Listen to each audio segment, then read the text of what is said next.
بسم اللہ الرحمن الرحیم۔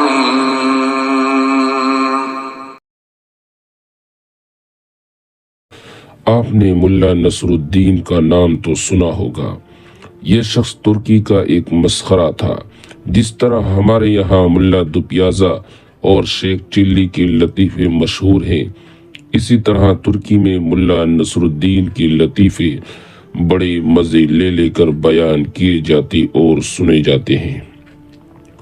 کہتے ہیں کہ ملا نصر الدین یوں تو نہایت عقل مند عالم فاضل شخص تھا، مگر لوگوں کی اصلاح اور تفریح کے لیے بیوقوف بنا رہتا اور ایسی ایسی حرکتیں کرتا کہ لوگ ہنس ہنس کر لوٹ پوٹ ہو جاتے۔ ملا نصر الدین کے پڑوس میں ایک مالدار یہودی رہتا تھا جو اتنا کنجوس تھا کہ کبھی کسی غریب اور محتاج کو ایک پیسہ نہ دیتا۔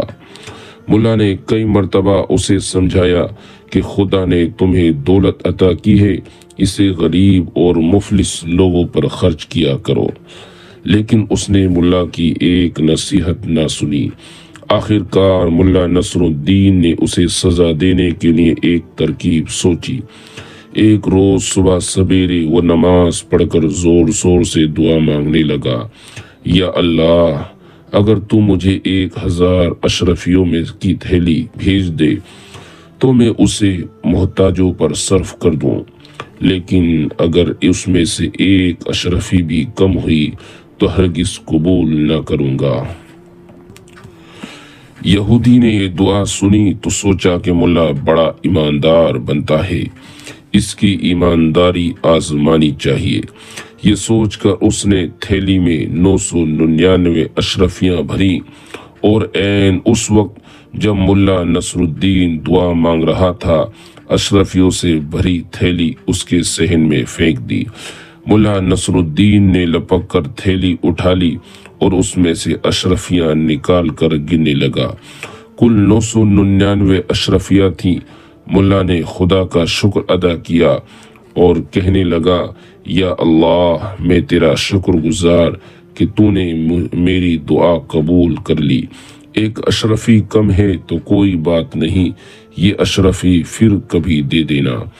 یہودی نے جب ملا نصر الدین کے یہ الفاظ سنے تو سخت پریشان ہو گیا اور کہنے لگا، یہ ملا تو بہت چالاک ہے، اس نے دھوکے سے میری اشرفیہ ہتھیا لی۔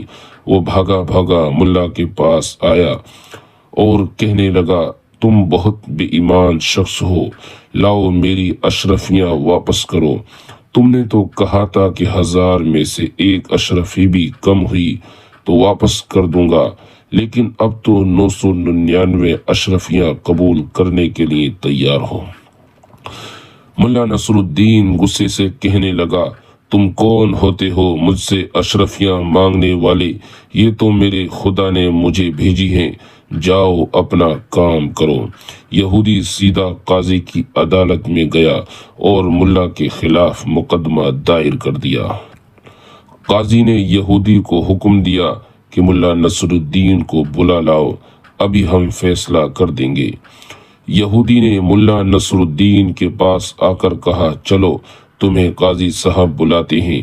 ملا نے جواب دیا، تم دیکھ رہے ہو کہ میرا لباس پھٹا پرانا ہے، میں اس قیمت پر جانے کے لیے تیار ہوں کہ تم مجھے اچھے اچھے کپڑے لا کر دو۔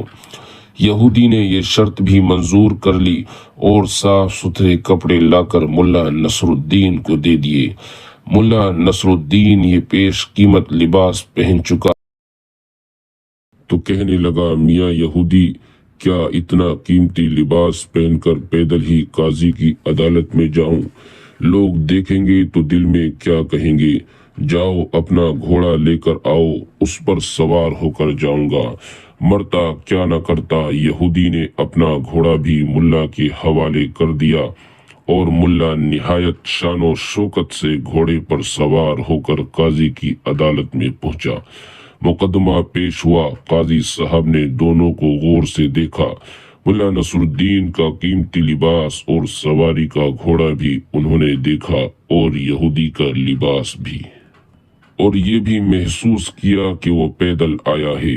یہودی نے جب سارا قصہ سنایا تو قاضی صاحب نے ملا نصر الدین سے پوچھا، ملا صاحب تم اس کے الزام کا کیا جواب دیتے ہو؟ ملا نے جواب دیا، حضور یہ یہودی میرا پڑوسی ہے اور یہ بڑا جھوٹا شخص ہے۔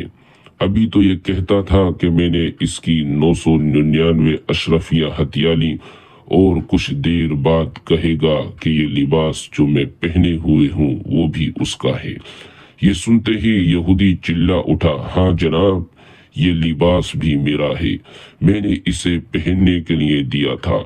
ملا نے کہا، سن لیا قاضی صاحب آپ نے، یہ لباس بھی اس کا ہو گیا، اور ابھی دیکھیے گا یہ کہہ دے گا کہ گھوڑا بھی اس کا ہے۔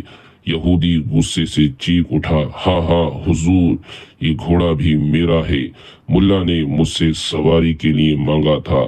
جب قاضی نے جب یہ باتیں سنی تو یہودی کو ڈانٹ کر وہاں سے نکال دیا اور مقدمہ خارج کر دیا۔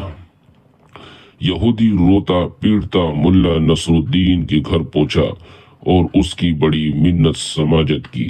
ملا نے اس قیمت پر اس کی اشرفیاں لباس اور گھوڑا واپس کیا کہ وہ آدھی اشرفیاں غریبوں میں بانٹ دے گا اور آئندہ بھی نادار لوگوں کی مدد کر